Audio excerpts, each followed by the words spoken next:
आप इल्जाम हम पे लगाते हैं। अबे मुझे कुछ दोगे तो मैं करूंगा। मेरे हाथ बांधे हुए हैं आपने, मुझे पैसे नहीं देते, फंड्स नहीं देते।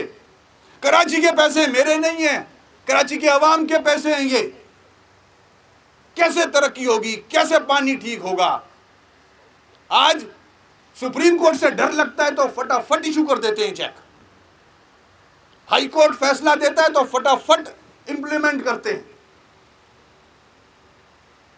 5 जजेस सुप्रीम कोर्ट के जुल्फिकाराबाद ऑयल टर्मिनल पे फैसला दे चुके हैं कि शीरी जिना में जितना ऑयल टैंकर खड़ा होता है वो शिफ्ट किया जाए। किसी ने इंप्लीमेंट नहीं कराया। कंटेम्प्ट ऑफ कोर्ट नहीं लगता, ये लगता है। प्राइम मिनिस्टर पे लगता है, चीफ मिनिस्टर पे लगता है, जिसने इंप्लीमेंट नहीं कराए वो ऑर्डर सुप्रीम कोर्ट के। मैंने कोशिश की है उस पे, सुप्रीम कोर्ट के ऑर्डर मैंने इंप्लीमेंट कराए।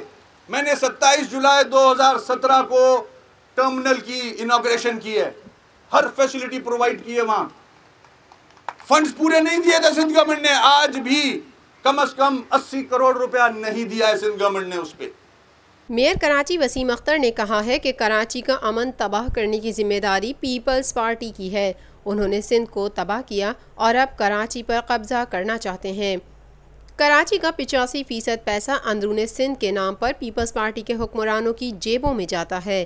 कराची की तरक्की के लिए गुज़िश्ता 10 सालों में कुछ नहीं किया गया। 3 दिन पहले फिर ऑर्डर दिए, छठा ऑर्डर है ये सुप्रीम कोर्ट का। कराची को ओन करना चाहते हैं, कराची के मसाइल हल करना चाहते हैं। पीपल्स पार्टी क्लेम करती है कि अमन ले आए हम इस शहर में। अबे अमन कमेटी कहां गई? अमन कमेटी के लोगों से तुमने कराची के लोगों को मरवाया है। क्या नाम है उसका, उजैर बलोच, उजैर, गैंग वॉर भूल गया। पीपल्स पार्टी क्लेम करती है, क्रेडिट लेती है कि मैंने अमन कराया। अबे अमन खराब करने वाले ही तुम हो। कराची का अमन खराब करने वाली ही पीपल्स पार्टी है और कोई है ही नहीं। आप गैंग्स पालते हो, गैंग्स बनाते हो।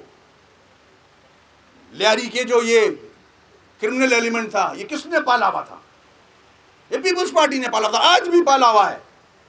मेयर कराची ने कहा कि पीपल्स पार्टी के सरबराह आसिफ अली जरदारी का ये बयान कि वज़ीर आला सिंध ने उन्हें 2 साल तक आसरे में रखा और वज़रा ने काम नहीं किया, इस बात का सबूत है कि सिंध में काम के बजाय सिर्फ करप्शन की गई। बैड गवर्नेंस की इससे बड़ी मिसाल नहीं मिल सकती कि सिंध गवर्नमेंट को डायरेक्शन देने के लिए हाई कोर्ट, सुप्रीम कोर्ट मैदान में आया हुआ है।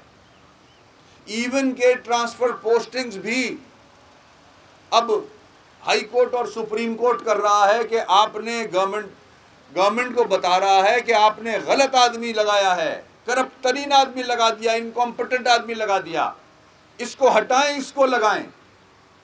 ये कोर्ट्स कर रहे हैं। ये बैड गवर्नेंस की इससे बड़ी मिसाल नहीं मिलती होगी, इसलिए इस सूबे का ये हाल है। इनकॉम्पिटेंट लोग रूल करते हैं इस सूबे को।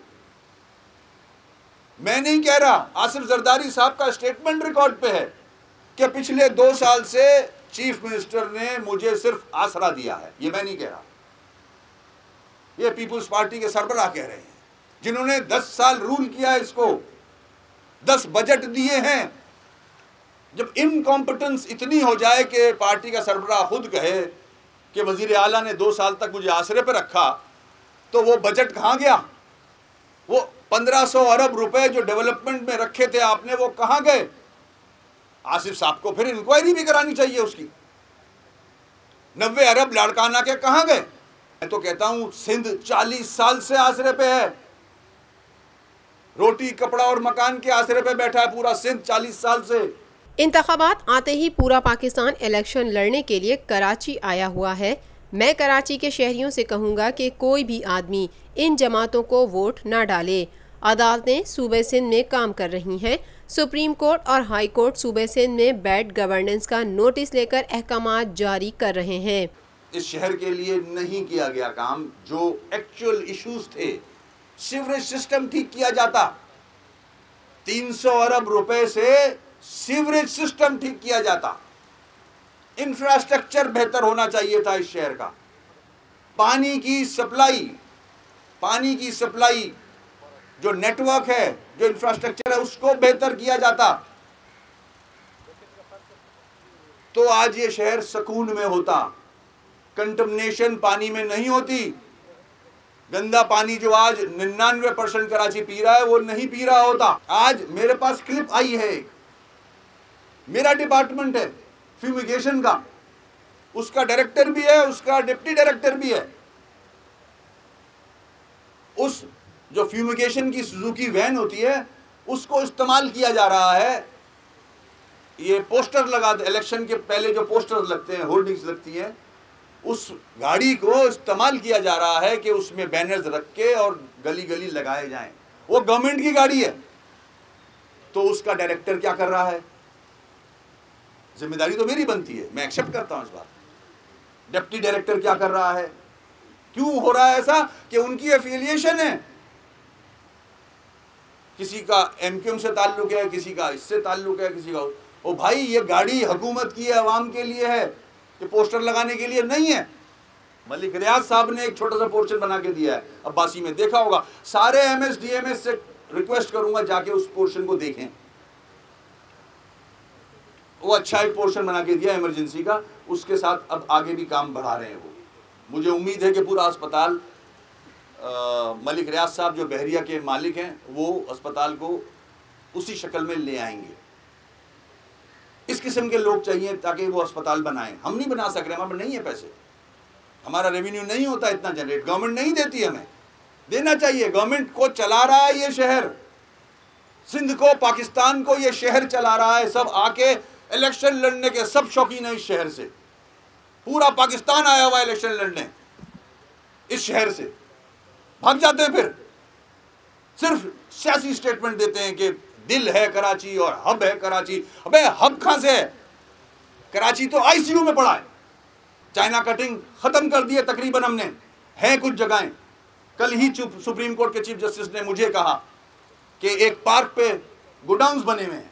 ये चाइना कटर्स आपको पता है ना कौन थे, किन्होंने तबाह किया? ये आपके सामने है सब कुछ।